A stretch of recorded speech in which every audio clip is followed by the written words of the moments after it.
Hello and welcome to the TeamVVV podcast for all your weekly racing game rambles. Last week we started... Oh, actually that's gone wrong. I didn't introduce you guys.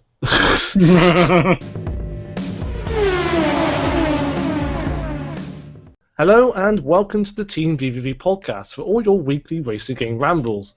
Joining me as ever is Kevin. Hello. And Alan. Hello, viewers. Hello. Right, so... Last week we started with Carmageddon Max Damage, which probably alienated most of our sim racing loving audience. So this week I thought we'd kick off with Forza Motorsport, getting back to normal. This week you may be aware that a new DLC pack's come out, and it's a little unusual because for the first time ever in Forza it has a racing truck, which is quite an interesting addition. A 1080 bhp racing truck. I was going to say, not only that, it's over 1,000 horsepower. I suppose, is it really any fun to drive? Do people want that? Well, I think for people that, for Forza it's a nice addition. It uses the tracks. In Europe, truck racing is very popular. But obviously, I think, the way the game is designed, if you've seen the truck, and we do reach out to Turn 10, but we don't get offered any access to the packs these days. And perhaps that's down to my complaints in the past on the physics. So I can't speak on the physics of the truck, but what I can say is that from behind the truck you can't see where you're going, and people will complain about that because behind a lot of drivers who drive from behind the car will be sort of frustrated with that. But a lot of that is down to how the game's developed these days, and if you raise the view higher, then you're going to see more grass and elements behind barriers at the sides and stuff like that, and you'll see the edge of some of the graphics, so they can't actually get the camera any higher. So unfortunately it's not really playable from behind the truck. It's something that's you really need to be in the cockpit for, and in a way it's better because you've got that much higher viewpoint. I find that there was a truck racing game released on the PS2 years ago, ran at 60 frames per second, was very impressive, really looking forward to it at the time, and then I played it and I found myself getting bored with it because the trucks felt so slow and they were wallowing through the corners, and from behind the truck you feel like you're going about 10 miles an hour. From inside the truck you get a bit more feeling of speed and control, but in general you don't get the feeling of weight or of spectacle you get of the real trucks in real life. It's the feeling of danger and weight and, oh my god, look at the size of those things, that really are the spectacle of truck racing. And I think, I don't know how many trucks you can have on track. If there's a limitation or something like that, I don't know what there is. But carry on, Martin. You were just going to say. Okay, so I guess in some ways, you think it's better suited to a game like Forza rather than a separate game in its own right for truck racing. I think in today's market, it's like years ago. You had World Touring, British Touring Cars. British Touring Cars is not enough now. That's only a selection of cars within a bigger product. So when people say, bring back a touring car game, I say, well, no, there's no market for it these days. And same with truck racing. You've already got the Nürburgring in Forza Motorsport. Chuck in a few trucks, and you've got a truck racing game. So the tracks are in there. They just need more vehicles to run on them in some cases. And I think that's why standalone mini products like that wouldn't work. When was the last dedicated truck racing game? I'm trying to think back. I can't recall any from even the last generation. I think we have to go back to the kind of... It was the PS2 era. I seem to remember some sort of Mercedes tie-in game. I'm not quite sure. Yeah. But, the cockpit views in the trucks in Forza Motorsport 6, they look pretty basic. It almost looks like something they've sort of rushed together. It's a welcome addition because it does add something new to the series, which is always a good thing. But I'm not massively impressed. I found it here. It's called Super Trucks Racing on the PS2. So that was the one that I remember at the time. Didn't Top Gear Race Driver have truck racing as well? Thinking that. No. I'm trying to. I cannot. They might have had a larger vehicle in there, but they certainly didn't have full-on trucks in there. This was new at this time, and graphically it was very impressive for its time. Having a look at it now, it's still not bad. They really did a great job with it, and again, running at 60 frames. Wow. Fantastic work from the developers. At the time. Very impressive, yeah. Visually at the time, from a small developer as well. I can't remember exactly who the developer was, but I remember it not being a big name. But it didn't really get the marketing push it needed and deserved at that time. No. But I don't have all the information handy at the moment. But I guess then on the opposite end of the spectrum, it also includes a BMW Assetto. What, in this small one? Yeah. Yes. Yeah. Lots of fun in multiplayer lobbies, stuff like that. So does it have 4 wheels or 3 wheels? I think it's 4, isn't it? The 4, yeah. Yeah. That would make an interesting photo of the truck versus the Assetto. Yeah, it's like, last week we was talking about the quirky Gran Turismo vehicles. That is very much, a good example of one such vehicle that's, it's going to be a lot of fun to play online and have a little mess about with. And, it's something different from all the supercars that you get all the time. It's nice to have these sort of quirky vehicles just thrown in here and there so you can have a bit of fun with. Yeah, absolutely. I mean, you can't fault Forza for car variety. I think it is, it's really at the top of its game there. No, fantastic cars, fantastic tracks. I mean, it's there. It's not so fantastic physics. No, that's really the issue. I mean, some of these cars are fantastic that are in the pack. I mean, they showed that new Ford as well. Yeah, cool. There's some really cool cars in the pack, and I look at them and say, wow, I'd love to drive that car. But I know when I drive that car, I'm not driving that car. I'm driving a video game model. I'm not driving what would accurately feel like that car in any way, shape, or form. And so that's why, for me, currently, it's just nice, but it's not what it is. And I think that's what holds me off from getting stuck in. But either way, cars-wise, it's a cracking pack. Great cars. I mean, they got the new McLaren, what's it, 5.7 OS 570S, sorry, coupe. And the McLaren 12C was a fantastic car.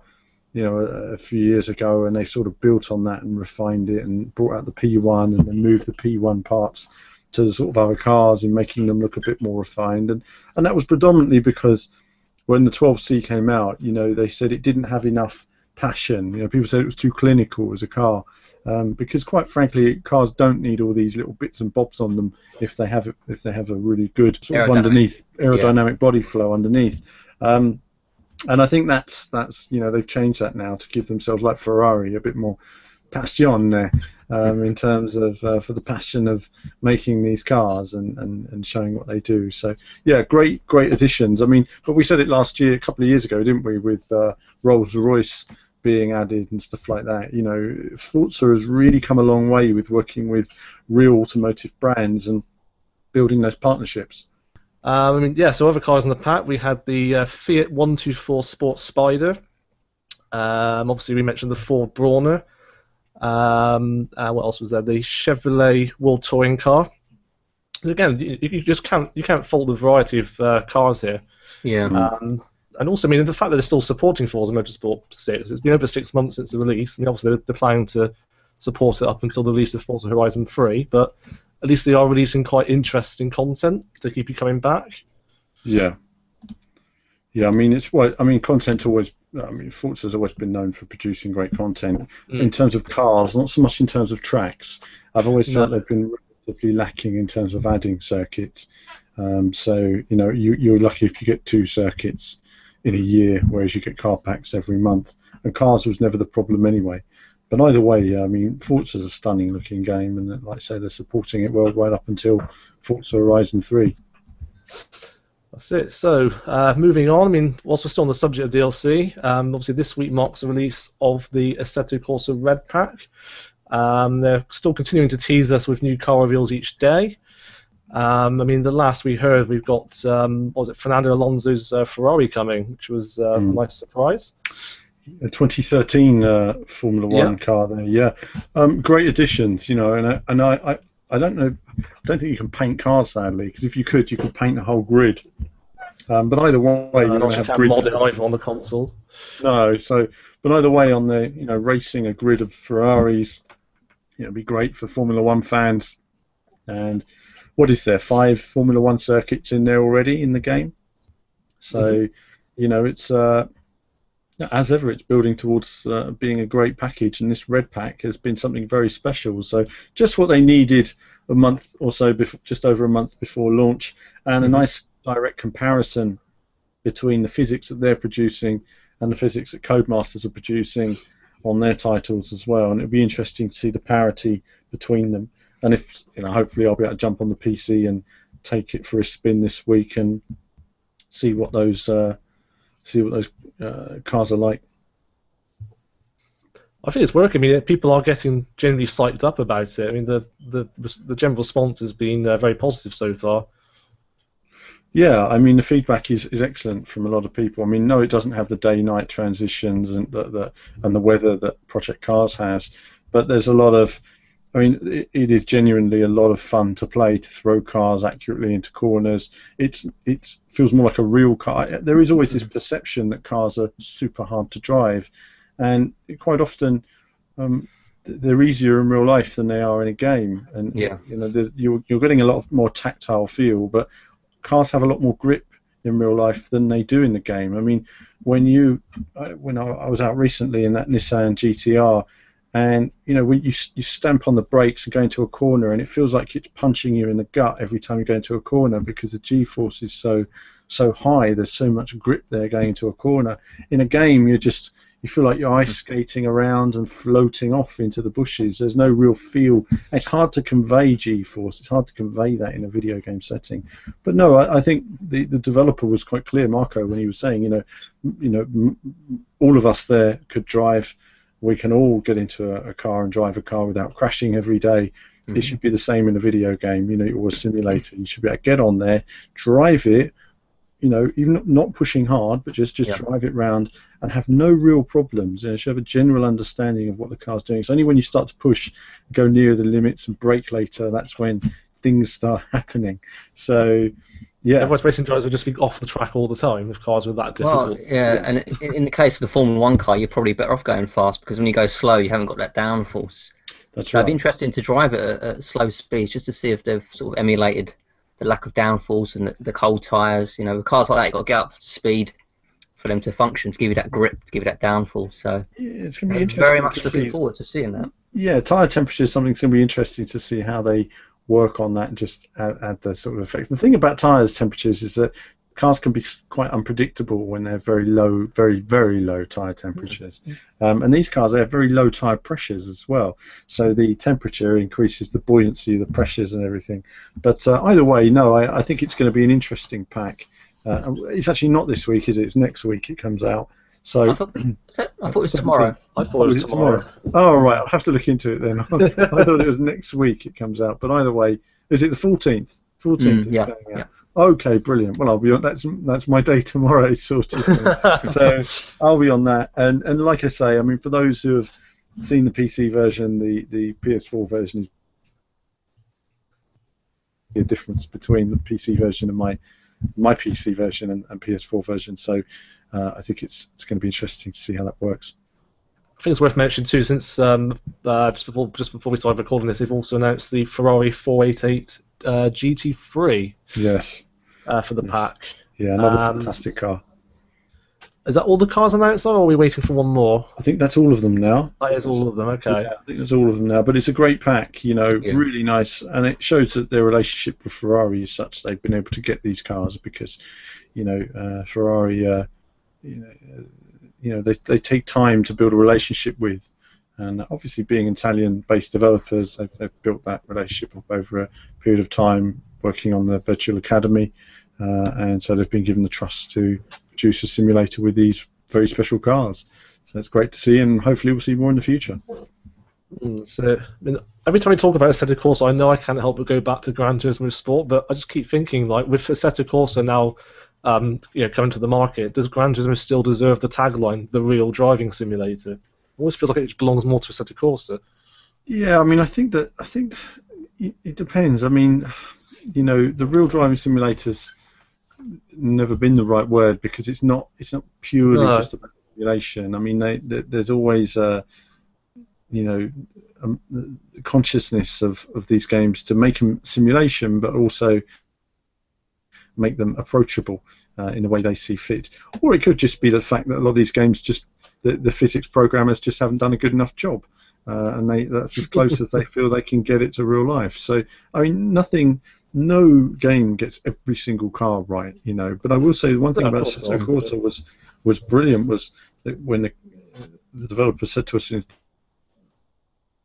4 lines of code for force feedback, because they used the actual physics model to generate the feedback, and it was working from car to car, and the force feedback was pretty much doing itself. So I think that's testament to the fact that Assetto Corsa is certainly a leader in terms of physics development. Obviously, how well it does, it needs to create a cult community. Gran Turismo's created that community. Yeah, whereas this is done more from the ground up. Yeah, can Assetto Corsa build that community up? And that's going to be the interesting one. Project Cars had a community. So when it sold, it had years of video content that had gone up, years of magazine coverage and online coverage to build on. Assetto hasn't had that. It hasn't really had all the coverage in all the publications that Project Cars had, and obviously the other brands. And it's going up, a couple of weeks or so before Forza Horizon comes out, and sandwiched between Forza Horizon and Formula One, it's a tough period to release a game. So I think too with Project Cars, they really on the consoles anyway, they really pitched themselves as a rival to Gran Turismo and Forza, whereas Assetto Corsa isn't really doing that. They're trying to carve its own niche. Yeah, exactly. So therefore, I think that's partly why they've managed to get more coverage. Partly also because anyway. one was Project Cars had market-leading graphics years before anyone else. So they were releasing previews in 2011, 2012, 2013, 2014. Yeah, and also the whole WMD development kind of system. Yeah. Exactly. So you've got that word. So it's important that Assetto gets a very committed user base, and then when they release their DLC, such as the Porsche DLC, that it's about seeing how well that does for them as a game. But I think if it does well, I can see them being quite committed to supporting that product for many years and building on it with tracks and cars and other developments. So it seems to me like it's a long-term project for Kunos. Mm-hmm. I hope it does. Gran Turismo has a huge market, but it's not what it was. It's not the unsaleable leader that it was in the past. They're realising that now, judging from the reception of what we've seen of Gran Turismo Sport so far. Absolutely. The reception's not been great so far. I mean, the Gran Turismo fans will tell you, oh, but it's come on leaps and bounds, it's a million times better, and the E3 build was amazing. Well, I looked at the E3 build, and I can tell you it had nice shiny cars in the replay mode and some minor texture differences, but it still wasn't nearly at a level that was making me go, wow, this is a Gran Turismo game. It was still, very much something that after years of development with unlimited development budget, it's not quite what I was expecting in terms of blowing my socks off. So we'll wait and see. Yeah. I mean, I'll play it again at Gamescom, and we'll see if they have a new build there. They really need a new build at Gamescom, I can tell you that, because they've shown the current build already, and they need to show some developments and a new circuit. They need to come back strong, don't they? Because they've had a lot of backlash. They just have to come up with something that's going to sort of, like you say, blow our socks off. And they're under pressure, I think, because there's a few titles coming out this year that's going to, maybe sway a few fans to buy elsewhere. Yeah. I mean, we'll just have to wait and see. I mean, I'll be trying to get hands-on at Gamescom. I don't know if I'll get a hands-on. I don't know if we'll get. It's unlikely we'll get direct feed from them, and it's unlikely we'll get audio at Gamescom as well. But we'll try. You never know. I'll do my best, but it's very difficult these days getting hold of that kind of content at this stage, but we'll wait and see. I guess one saving grace it might have is PlayStation VR support with any luck. I think that could be the real push. I think that they'll hopefully do in Gamescom, especially as it's quite close to the final release of PlayStation VR as well. Yeah. I mean, that's going to be a major selling point. Yeah, because exactly. nothing's wowed us so far. The graphics, the physics, we're not sure quite how it's going to turn out, but certainly PlayStation VR, they need to push that heavily with GT Sport, because that's the one thing that's going to sort of really bring a sort of wow factor to the game if it's done well, and look forward to seeing how that turns out. But it's got to be good. They can't launch it with half baked. They have to have something decent there, otherwise they're better off delaying it and then bringing it in when they have something. You'd hope they've learned from that by now. Well, who knows? who knows? Oh, yeah, I mean, we'll try and get in. You know, I mean, I'll try and get a hands-on Gran Turismo VR. It depends. I mean, Sony. It depends if they're helpful with access. I mean, it really does depend on publisher access these days. You know, it's tough. So we'll wait and see. I'll go. I'll definitely go to the stand. I'll film the stand, but I don't know if we'll get a hands-on. So we'll wait and see. I mean, speaking of VR, I mean, that leads us very neatly onto Dirt Rally, which of course has had a new patch this week for PC, which enables Oculus Rift support. And that's been quite anticipated amongst its fans. I don't think any of us have been able to play it yet with VR support, because obviously, Alan, you have a HTC Vive. That's right. Yeah. Yeah. I hope the Vive support comes soon. Actually, I imagine it will. The Oculus Rift support has been very well received amongst fans. Everybody who's played it says it's excellent. It was quite a significant file. I don't know how many gig it was, but it was quite a few 10 gig download, so it's significant. But you know, having tried Project Cars, which wasn't as well optimized, sadly, but the potential was there when I played Project Cars, and you know, sitting in that car, leaning over the side of the car, looking out the windows, whatever, or you're in the car, you know, you're actually in a full-size car, and you look around the car, and it felt full-size all around you. It felt big, everything felt big, and yeah, I think Dirt Rally should be a lot more playable, because you know, driving a real rally car, you have so much more perception, especially when you're rallying, because when the car starts to slide, you're not looking, your head's not locked directly in front of you, you're looking across to where you're going all the time. Having said that, I mean, there does seem to be a lot of movement in the cockpit, and you know, when I see the trailer, you do notice the loss of resolution. Yeah, I was going to say, how much does it impact the performance? Because I mean, Project Cars is pretty. It's not that well optimized. I've heard from. Yeah, obviously it's early tech. The VR. You know, we have to understand that first real generation of VR is now.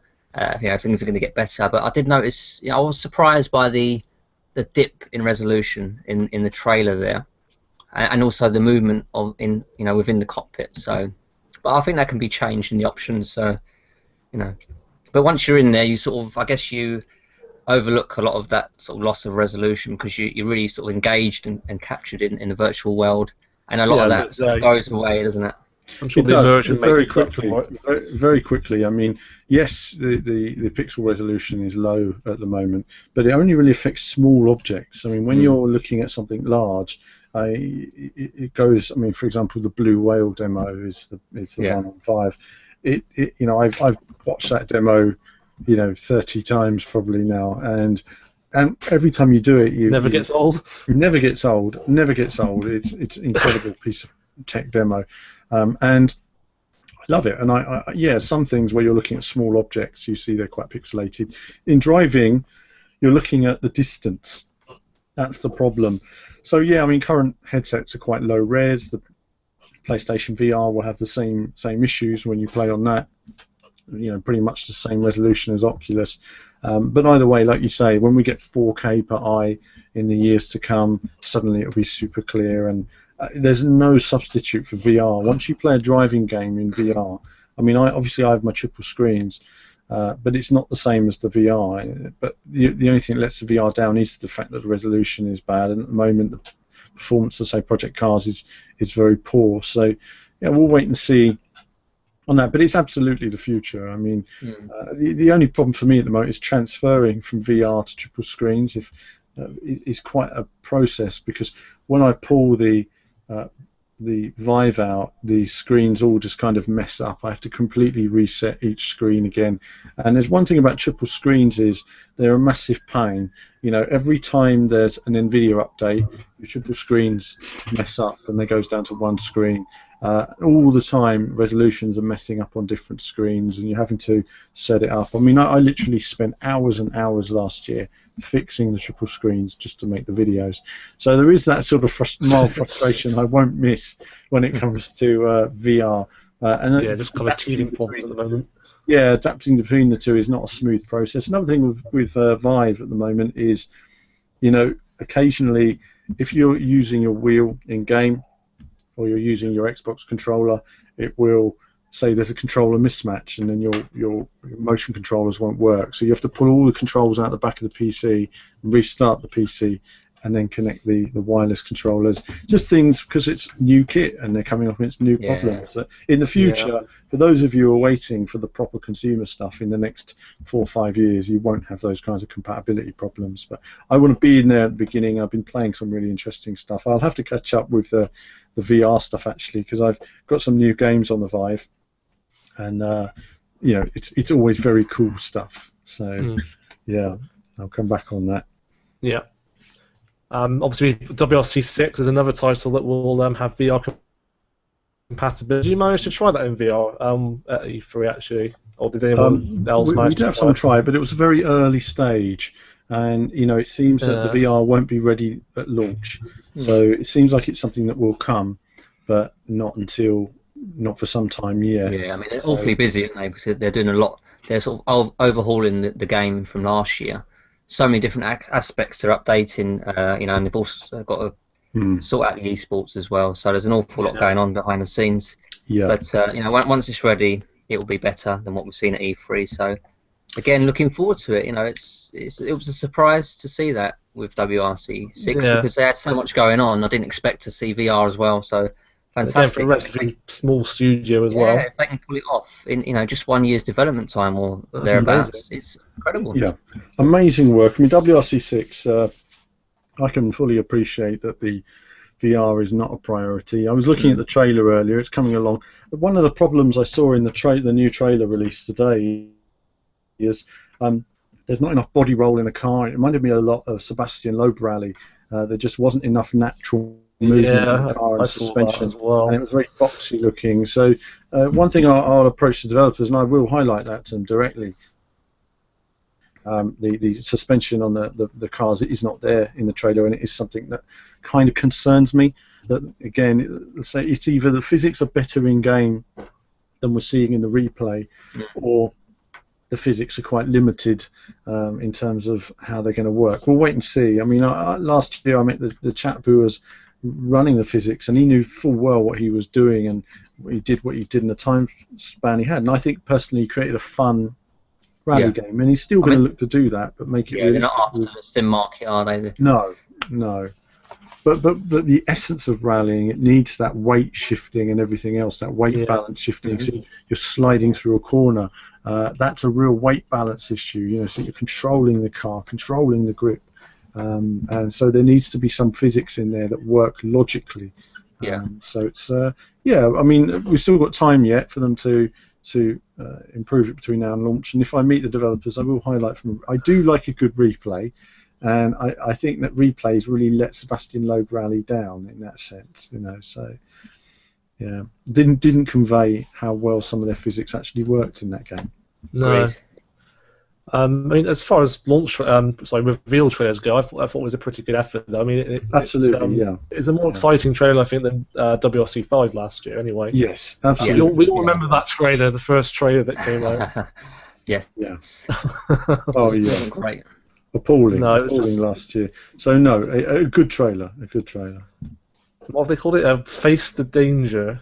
Is it? Face the Danger. Face the Danger, eh? Right. I did laugh when someone in the comments said, "What, you mean Dirt Rally?" Yeah, facing the danger, eh? Yeah, it does sound. Sounds pretty risky. Yeah, I mean, no. Let's wait and see. As I say, the game looks leaps and bounds better than last year's. So it's a solid, fun rally game, and I think they'll do a good job. I mean, the danger element too kind of reminds me a bit of do you remember WRC Evolution when they really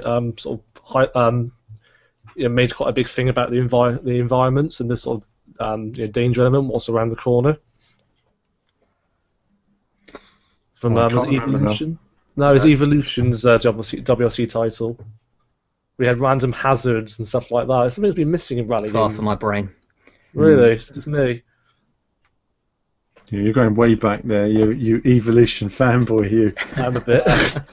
But I mean, you know what? I think the first one when they first showed it on PS2 was was visually a tour de force at that time. Oh, they were cracking games, yeah. And they got better and better as they went on. The interior has the driver and the co-driver in it. That's right. And they walk about.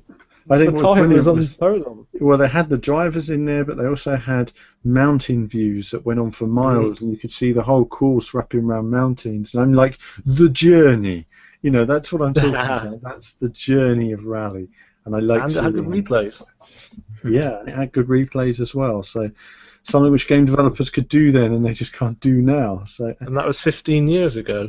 Yeah, I know. And that's what I mean. We're looking at this truck simulator on the PS2, that Super Trucks thing, and there it is running at 60 frames per second back then. And nowadays, games companies say we can't get a game running at 60 frames, and you say, well, what's going on there?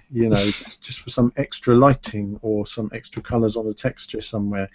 It seems where's the priority? Yeah, I mean the problem is, Alan, that most people are after graphics, and they've got to satisfy the market, and they're always going to push for graphics over both. Then it's a bonus, but unfortunately, even next generation, we're going to get the same situation, pushing for graphics. We can't do 60 FPS. Well, one can hope but dream.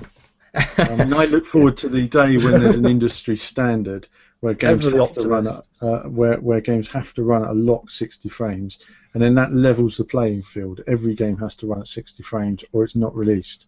And I think you'd see a big change in because all the graphics would look similar. They'd all be optimized to that same level. And you'll have a powerful console which will be able to deliver graphics better than we have today, running at 60 frames. I think hopefully, maybe not PS5, maybe PS6, but I think there's no reason why the PS5 shouldn't be powerful enough to do all of that and at 4K by the time we get to that point. We're still talking another 5 years away, and by then, games consoles will have doubled in power again. So, let's just wait and see on that. That's it. Obviously, the racing genre is definitely a genre that really benefits from 60 frames as well, ironically. Yeah, I mean, the handling is so much better at 60 frames. Games feel smoother. You've got more visual frames of animation to make your decision, in terms of cornering, everything else. So in terms of feeling the physics, more information is always a good thing in a racing game. And you get a better sense of speed when stuff sort of whizzes past you. You get that lovely smooth transition. Exactly. Rather than a sort of choppy one with 30 frames, so it's awesome. No, you can definitely tell the difference side by side, even though people will tell you otherwise. Yeah, absolutely. So the other things were, I mean, there's just a couple of new trailers. We had the Horizon Chase trailer released. That was quite random, I thought. I mean, I know the PS4 version is in development, but they haven't really announced a release date. Exactly. Yeah, there was no announcement to go with it, but they just threw it out there. Exactly. Horizon Chase is still here. We're still coming. I mean, I've not played it yet. I'd like to play it at some point, but I think people were being quite critical in the comments of it. But I have to say, for me, it's a nice chill out game. If when I've been playing hardcore Assetto Corsa, I just want to play something that's dumb and that's fun. Where I can just get a high score for 5 minutes, and viewers of the channel. You say that though, you jump on this, and it's probably going to be harder. That's the problem. It's reaction gaming, It's very retro, isn't it? And retro games were hard. They wasn't easy. Games have got easy. Games were harder back then. They were a lot harder. They were harder, and there was no save points or anything like that in games. And if you take a game like Horizon Chase, you'll get some guy who gets to like stage 20, and the best you can get to is stage 10. What do you do? Restart and get better at it. And games were hard. They're aimed at gamers. So I think, back in the day, people, you would get to a new level that might be the red level or something. And you're like, wow, it's gone red, and that was an amazing thing. And it was just the art direction. It was the. I mean, I remember playing R-Type years ago and getting to stage 5 for the first time, which was really hard on the Amstrad, and it was a red level. It was like done it. It was a red level, and it's amazing how different color graphics made you want to see what was around the corner, because there was no YouTube where you could just go on there and see the next level. There was no magazines that had it in there. The only people who saw that level were the people who were good enough at the game. With it, And that's something I kind of miss in a way. The mystery of it. But yeah, So Horizon that thing Chase. was it? Yeah, When's it due out? yeah. Actually, No release date no or release window date. even. Nothing. No. Well, it's already out now on mobiles, but Yeah. It's supposed to be on Yeah, sorry, no PS4 at some console. point. Yeah. Yeah. Yeah, that's right. I personally am really looking forward to that. I think out of all of the kind of retro-inspired racing games, I mean, that one is one of the better looking oones, I think, and it really captures the spirit of games of that era. This one and Racing Apex. Yes, they're definitely. busy trying to put together a demo, but still no news on the release of the demo. But yeah, between Racing Apex and Horizon Chase, I think they're the pick. Yeah, absolutely. What I also love about Horizon Chase 2 is the fact that the soundtrack's even composed by the same person that did those years ago, or Lotus Turbo Challenge. Yeah, both of them, and Rush as well. And and they've even added rain, fog, nighttime racing as well. Actually, Martin, a question for you. You made a video on Drift Stage a couple of years ago. Oh, yes. And I was wondering, what happened to that? Did you ever see any? No, again, they've been pretty quiet on that one. It's not been released yet. It's supposed to come for PS4, is it? PS4 and PC. It's supposed to be out this year. I mean, the updates have been very sporadic. It's hopefully it won't be another 90s arcade racer. But I really enjoyed that from my play. I played a very short demo of it, but I love the visual style of it. Yeah. And also the soundtrack. It all kind of blends together. Yeah. I need to keep an eye on that one. But from what I've seen, there's not really been any updates lately, sadly. Was it like a Ridge Racer drifty sort of style where you it's almost impossible to hit the sides, but you just control the angle to drift through the turns? Kind of, yeah. It had a sort of on rails feel to the drifting. From what I remember, it's been a couple of years actually since I played it. Wow. Yeah, long time. Yeah. But as far as I know, there's nothing new on it, unfortunately. I have to get in touch with them and see what's happening. No, well, I'll have to say look into some of these, but the other one is Mantis Burn Racing was shown as well. I'm going to try that out, mic up a video in the next few days, and I'm also going to see if I can get hold of what's the water skiing one? Aquamoto Racing Utopia. Aquamoto as well, and I've got that Knight Rider one. Whatever it was. So I'm going to have some indie games coming up on the channel, coming up in the next sort of few days, and have an indie racing day, catching up on those. But there's some nice little titles. I mean, we don't know what's happening. I mean, I'm still surprised that 90s arcade race has been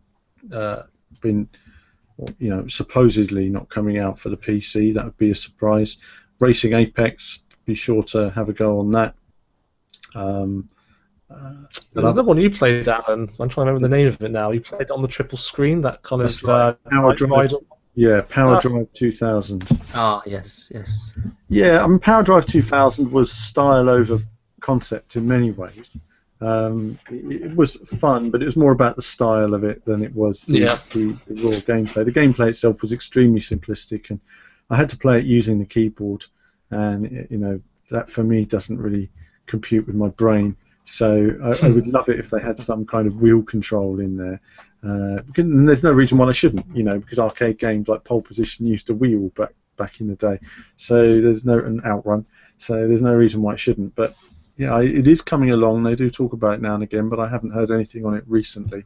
We'll have to have a catch up. I'll have to look into some of these developers and see what's going on. But saying that, there's been an update this week for Grip as well, and Grip is always looking good. So big new update for Grip recently. And finally, some of the things they've updated I actually highlighted in my video. Yeah, that's right. I noticed that. Yeah, I thought seeing that, I thought Alan might be pleased looking at what they've addressed. Absolutely, yeah. They've actually addressed quite a lot of what I spoke about in the stability, the collisions, and the slowdown as well. Yeah, there's lots of little things they've worked on now. So I'm going to go back and have a go on that as well, because it was kind of ironic, wasn't it, that a title called Grip actually lacked grip. Totally lacked grip. I mean, just didn't have. So if you went into a corner, the car just you had to slow down because it just didn't have any grip. Maybe they should have called it No Grip. No grip. Yeah, no grip would have been better. But I mean, you know, Grip has huge potential. It does. And I think if you look at it and you think, wow, if they had a bit more budget going in here, it would be great for a console release as well. Yeah. But either way, multiplayer is coming soon. Let's see how it does. I'm gonna jump on it again, have another video at some point, and see how we get on. But either way, it's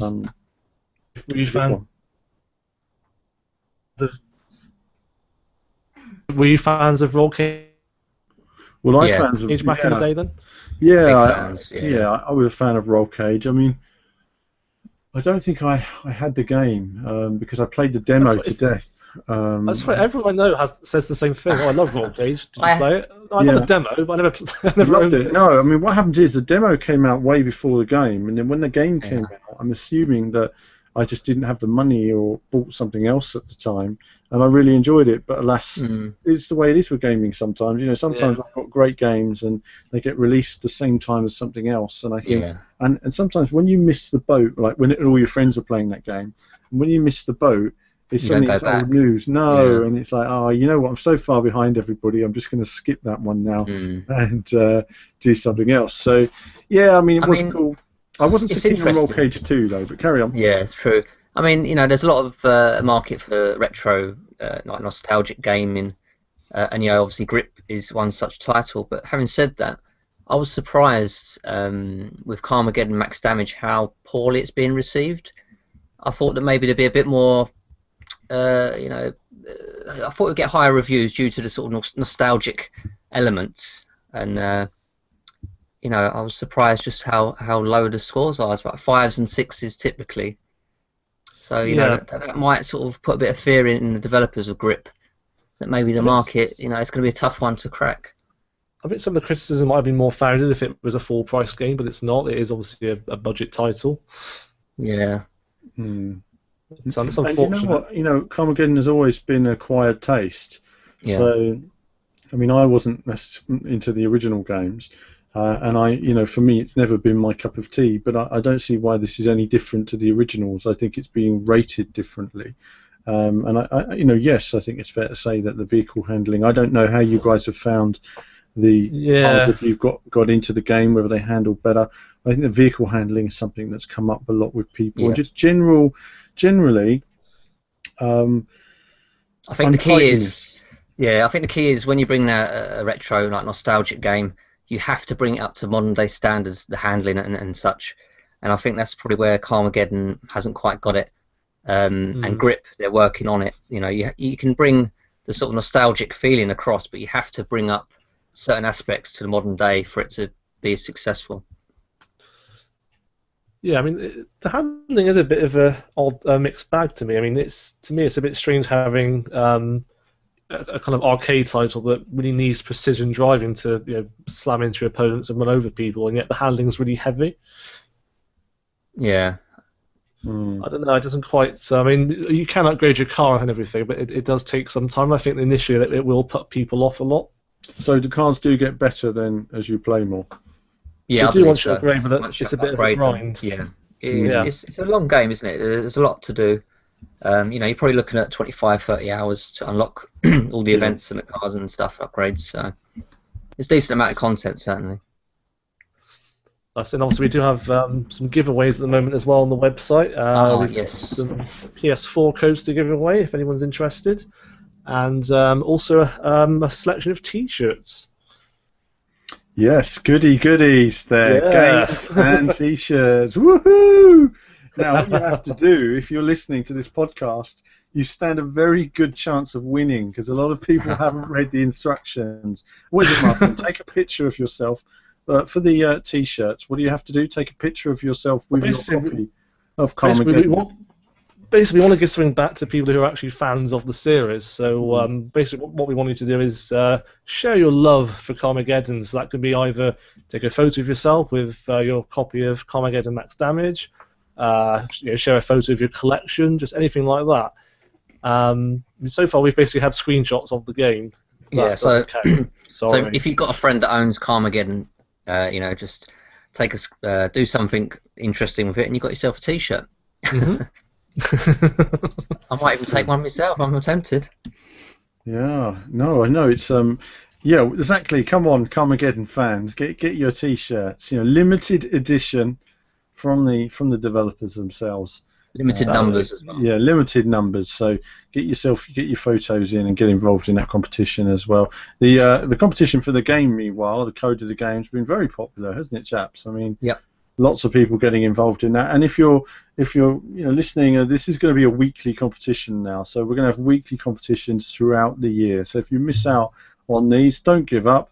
Never give up, never surrender. There'll be more competitions coming in the weeks to come, and some great prizes on the way as well. So, cracking prizes coming. So, I think it'd be good to build this into a weekly thing. Just people must always remember, please do read the rules. Because, they're always on the website.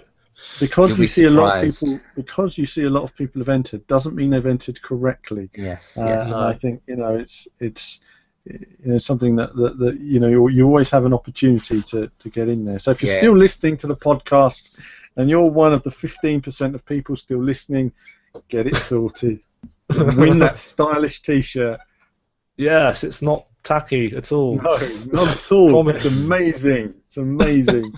It's a great summer T-shirt. Some lovely bright colours. Fantastic. Yeah, you'll definitely stand out in the crowd. We'll say that much. It's suave and sophisticated. Brilliant. Carmageddon T-shirt. It screams class, doesn't it? Yeah, we love it. That's cars and explosions and big text. What more could you want from a T-shirt? Exactly. Just full of win. So, Carmageddon T-shirt this week. Get it sorted. Copy the game. Get retweeting and following us on Twitter. And as I say, a follow is not just for a week; it's for life. And that way, you'll be there for future competitions to retweet as well. Exactly. Exactly. Yeah, we definitely got some special prizes coming up as well. We can say that much. Definitely, it's going to be great to get that going. And the other thing I think is worth mentioning is we're always looking for new contributors to the website in terms of videos. Do get in touch. You'll see an ad there on the website or a link in the video descriptions. Do get in touch with us if you'd like to become part of the team. Appear on these awesome podcasts and show us some of your skills on the video content as well as play the games pre-release and stuff like that. It'd be great to grow the team. But do check out that link on the website, and it'll be in the description of this video as well. I know some of you as well. Some other things to talk about quickly is we will eventually sort out the iTunes. It will come for this podcast eventually. So that's something else we'll look into in due course in the coming weeks. And we've got some other little surprises coming on the site as well. So we'll see what happens there. But chaps, I think we've been through a lot of stuff this week.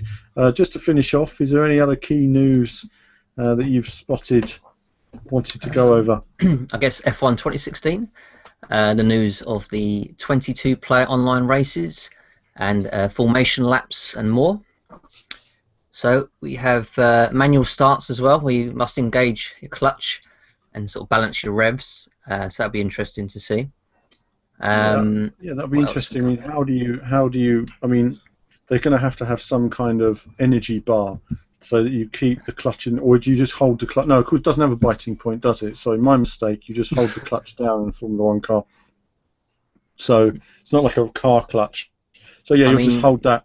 Engage first, and away you go. 22-player online racing, though, is going to be pretty crazy, isn't it? Huge for consoles, but again, I mean, I am somebody who, and I'll probably say this again on a future podcast, I have no time for parade laps. I think parade laps, there's a reason why they have them in the real races. Everyone's like, oh, we want a parade lap, What, just to cruise around at 5 miles an hour? And you know what's going to happen. Everyone's going to cruise around. They're going to get around. Some are going to smack into each other on the parade lap. Some will miss their grid spots entirely. And then the race will start and 5 people crash off in the first corner. And you think, wow, great parade lap. It's a waste of time. And some people can say, let's restart the parade lap again. And you end up doing like 5 different parade laps. Well, you never know. They might disable it in multiplayer. Who knows? Who knows? Wait and see. good addition to the single player at least. You know, it adds up the tension for the race. They need a setting, a box that your car drives into on the grid, so you're in the right place. And if you're not in the right place, you get a 10-second stop and go penalty straight away. That's what they need. They need to be strict with it, and then it will work. But I wait and see. I'm never have been. I've said it on future videos years ago. I just don't care for it. It's the first option I would turn off. But a lot of people want it. It's like safety car, you know. Yeah. Get the safety car. Being in the game, and it was fun. It only ever happened to me once, I think. Yeah, it was hard to initiate. Yeah, but you know, and it was fun for that one time. It really was. But then I was doing like, you know, between 30 and 60 lap races at that time. Oh wow! So I was doing full race distance. Spending a couple of laps behind the safety car was quite a nice relaxing session. Yeah, and intense driving. But I'm assuming you can't drive the safety car like you could in MotoGP. No, still the most bizarre strange. Yeah. You know what? If the safety car handled like the one in MotoGP, I don't think anyone would want to drive the safety car. It was My appalling. goodness me. Yeah, the handling on that car was shocking, and it really was dreadful. So I think we had a video on it as well. I managed to drive it okay in the video and make it look good actually, because in reality it was just horrible to drive. But no, I mean, it's never come back since. Funnily enough, you couldn't do it in MotoGP 15. No, well, exactly. No, I know. I clearly not many people used it, and it was just a waste of time and resource. You know, in F1, I think that they are giving. I mean, to be fair, they are giving the fans what they want. And that's great. And I think in terms of a package this year, it looks very good. So we'll wait and see how it all runs near a launch. I think frame rate will be interesting when you've got that many cars online in multiplayer, because I noticed the frame rate dropping in the Silverstone trailer on the slow corners. So we'll just wait and see how it comes along in the next few weeks. No invite from Codemasters to see the game, sadly, at the moment. But I think, you know, which I find a bit strange. I mean, yes, I was critical of the. I didn't like I liked aspects of the physics, but there were aspects I wasn't keen on in terms of the controlled wheel spin and the way it made you drive. But a lot of people get confused when I talk about that, but it's just a pattern. It's a bit like if you became a good player at grid. The idea of grid is you go into a corner and then you quickly opposite lock on the exit of each corner and you go quicker. Well, the same thing is in this. Yes, you're controlling the throttle. Yes, you're on the limit and you'll be like the real drivers doing that bit of opposite lock. But you should also be able to control the car quite often by not always doing opposite lock. The drivers don't always do opposite lock in every corner to be quicker, because it's actually a bit slower. It means your wheels are sliding when you're doing that. So it makes everyone more interesting. It does, and I think next year it'll be different, because there'll be new car models and stuff like that next year. You know, the big, new, wider cars next year, bigger tyres, different handling again. So I think it's going to be interesting. You know, whether we get our hands on or not, who knows? But we'll see how it develops in the next few weeks, and we'll have some comparison videos coming up on that as well. So more to see there in the coming days. And of course, next track will be Hungary, so we'll be seeing that. And then, of course, during the summer break for F1, the game will be released. So you know, we won't be covering F1 at Gamescom in a few weeks' time, purely because it's out that week. So, well, maybe there'll be a quick video. Who knows? But it's just over 4 weeks away now, isn't it? 4.5 weeks or so. Or maybe 5 weeks. Very close. Like I say, I'll be working to try getting access to everything I can and turning that around very quickly. Expect a quick turnaround on our Gamescom coverage this year. I'll be literally going to Germany, filming, coming back and editing the day I come back. So the same day. So it's going to be a bit crazy. So yeah, we'll wait and see. Nice. Right, so I mean, to finish up, actually, I want to just finish with something a little bit different. New content came out actually for a game this week. It's not technically a racing game, but Grand Theft Auto. Anyone? There was some sort of what was that? I can't remember exactly. There's some new stunt tracks that have been released for Grand Theft Auto 5 Online, which basically what they've done is they've introduced Trackmania into it, basically. All right. I don't know if you've seen the trailer for it, but there's all these like crazy stunt tracks with ramps and corkscrews and stuff like that. It looks really fun. Yeah, Cool. no, I haven't seen it, but I mean, I've always admired some of the car trailers, Domestic Mango and what he's been doing, and some of the automotive stuff that people have been doing in the game, and it looks amazing. So it's interesting they've actually come out with something like this. But yeah, you'll have to whack the news up, Martin, and we'll keep an eye on how That'll be that on the develops. website very soon. Yeah, and other than that, I think that's pretty much the majority. One last of it, thing. isn't it? One last thing. Yeah. Riptide GP Renegade has a release date of July 26. Wow, so that's pretty close. That'll launch on PS4 and PC. So we're just 2 weeks away from that. Well, That's it. this is a different motor racing game to what we were talking about earlier, isn't it? Yeah, that was Moto Racing Utopia, which is available on Steam Early Access, I believe, as of today. I can't remember. But yeah, Riptide GP. So that'd be interesting to see. So July 26, mark your calendars. Yeah, that'd be interesting to see as well. So competitive in terms of all areas at the moment. One game I do want to see, though, as I say, is Redout. I do want to see how that develops. Should be good fun. But as ever, the we'll launch be beta for that soon. Yeah, well, we'll be on all the developers and trying to get access to all of these titles in the next few weeks. So, and as I say, when it comes to the beta, if we can film it, we will, and share a bit of that. Right, I think that's it, isn't it?